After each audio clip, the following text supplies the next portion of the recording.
Buenas noches. Vamos a ver ahora un método de integración paso a paso en el tiempo, específicamente el método de Newmark. Los métodos de integración paso a paso permiten determinar la respuesta en los instantes de tiempo TI. A partir de un valor inicial conocido, se puede calcular la respuesta al final del intervalo de integración. Los tres requisitos principales para un método numérico es convergencia, estabilidad y precisión. Entonces, a partir de datos iniciales, ¿no? Como tiempo, intervalo de tiempo, velocidad inicial, desplazamiento inicial, y también la fuerza que está excitando al sistema, ¿no? Pero esta fuerza discretizada en intervalos de ancho delta de TI, podemos nosotros determinar paso a paso los desplazamientos desde luego de cada intervalo de tiempo, ¿no? Como U1, U2, ¿no? También podríamos hallar la velocidad y la aceleración de la misma manera. Los requisitos principales para un método de integración paso a paso es convergencia, que quiere decir que en la medida de que vuelvo en la medida que yo disminuye el intervalo de tiempo, eh, esta, estas respuestas van a ser más precisas. Estabilidad tiene que ver con el tema del error frente a variaciones pequeñas en los datos de entrada. ¿Ok? Si variaciones pequeñas en los datos de entrada me dan eh, variaciones grandes en la respuesta, significa que el método no es tan estable. Y el tema de precisión que se refiere a que estas respuestas que yo obtengo con el método deben estar muy cerca de las respuestas reales halladas por métodos analíticos. ¿Ok?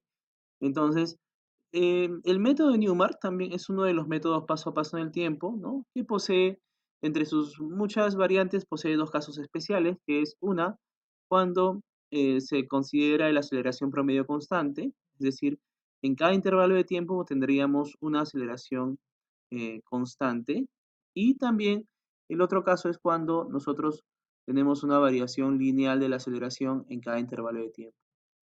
Cabe resaltar que estas se puede observar sin ninguna dificultad que a medida que el delta de t sea más pequeño, pues estas aproximaciones serán cada vez más eh, cercanas a lo real. A modo de ejemplo, se va a realizar un cálculo, ¿no? de los desplazamientos, velocidades y aceleraciones en el tiempo para un sistema de un grado de libertad sometido a una aceleración sísmica.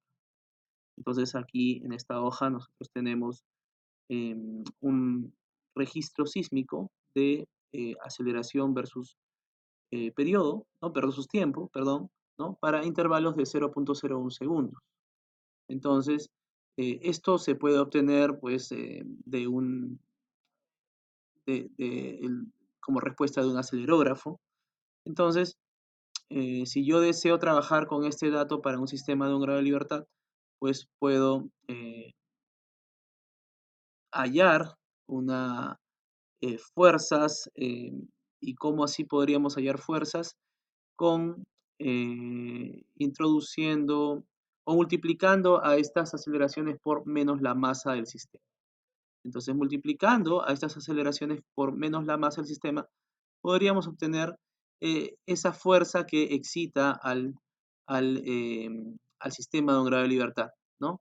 Y obviamente los datos que nosotros vamos a obtener entonces serían desplazamientos, velocidades y aceleraciones relativas con respecto al suelo, con respecto a la base. Entonces, para utilizar el caso especial de aceleración lineal del método de Newmark, pues se entra con dos constantes, dos parámetros propios del método que son gamma, que es 0.5, y beta, que es un sexto. ¿Ok? Entonces, también nosotros tenemos datos iniciales como la masa, el coeficiente de amortiguamiento, la rigidez, ¿no? La fuerza en el tiempo cero, que se puede decir que es menos la masa multiplicado por la aceleración en cero. ¿Ok? También tenemos la desplazamiento en cero, velocidad en cero. Podemos obtener la frecuencia natural, la raíz de la rigidez entre la masa, y también tenemos el periodo natural de vibración, que es 2pi entre la frecuencia natural. Como cálculo inicial, tendríamos que hallar la aceleración en el tiempo cero, que vendría a darse con esta fórmula, vendría a obtenerse con esta fórmula. ¿Ok?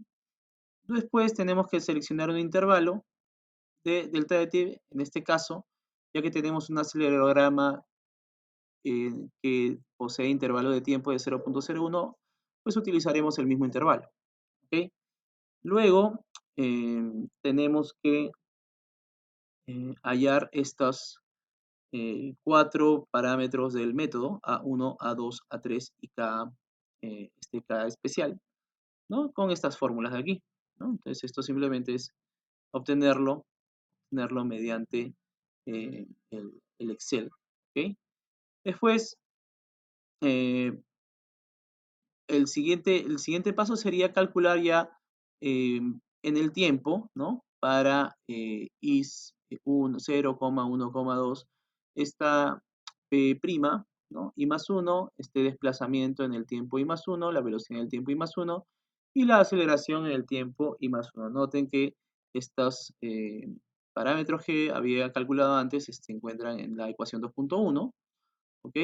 Y la ecuación 2.2 va a depender también de este K' y este Pi1 más I más 1', y luego la velocidad y el desplazamiento van a depender de otros valores que ya tenemos con anterioridad. Entonces, reemplazando, ¿no? Reemplazando todo lo que tenemos en estas fórmulas, tendríamos pues en la salida de este intervalo. O sea, hemos entrado con unos datos i en 0 para i igual a 0, y obtenemos datos para i igual a 1. I igual a 1, ¿ok? Entonces, luego de obtener estos datos, ¿no?, de salida, estos datos de salida pasan a ser datos de entrada. Entonces, y se repite el mismo proceso. ¿Qué quiere decir? Que estos datos, ¿no?, este i más 1 pasa a ser i. Entonces, esto se va a reemplazar pues aquí, ¿no? En vez de colocar estos de acá, vendrían a ser i y se volverían a colocar acá, ¿ok? Y obviamente nosotros tenemos la fuerza en el tiempo I más 1. ¿De dónde sacamos la fuerza en el tiempo I más 1? Pues menos la masa por la aceleración en el tiempo I más 1. Si I vale 0, la aceleración en el paso 1, ¿no?, o cuando ha pasado 0.01 segundos. Entonces se vuelve a repetir el proceso y se hace esto varias veces, todo lo que se necesite, ¿no? Por ejemplo, aquí nosotros tenemos, ¿no?, el número de paso, el intervalo o en el tiempo en el número de paso, ¿ok? Tenemos la fuerza que excita al sistema, ¿no?, que sabíamos que se halla como menos la masa por la aceleración del suelo.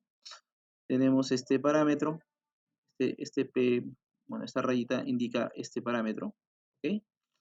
Y tenemos la aceleración, velocidad y desplazamiento. Entonces, para el tiempo 0, ¿no?, nosotros teníamos esto y hallamos la aceleración en 0, ¿no? Posteriormente aplicamos el método y hallamos estos valores, ¿no? Hallando estos valores, volvemos a repetir el método y hallamos estos valores. Volvemos a repetir el método y hallamos estos valores, y así sucesivamente, ¿no?, que el Excel nos puede ayudar para programar o realizar esto de una manera rápida, ¿ok? Entonces, como muestra, podemos ver como resultado el desplazamiento en el tiempo, ¿no? Vendría a ser este, el desplazamiento del tiempo. Yo podría dibujar la velocidad también, ¿no?, si cambio esto, o si podría graficar la aceleración en el tiempo. Entonces, este de acá, este método es el método de Newmark, ¿no?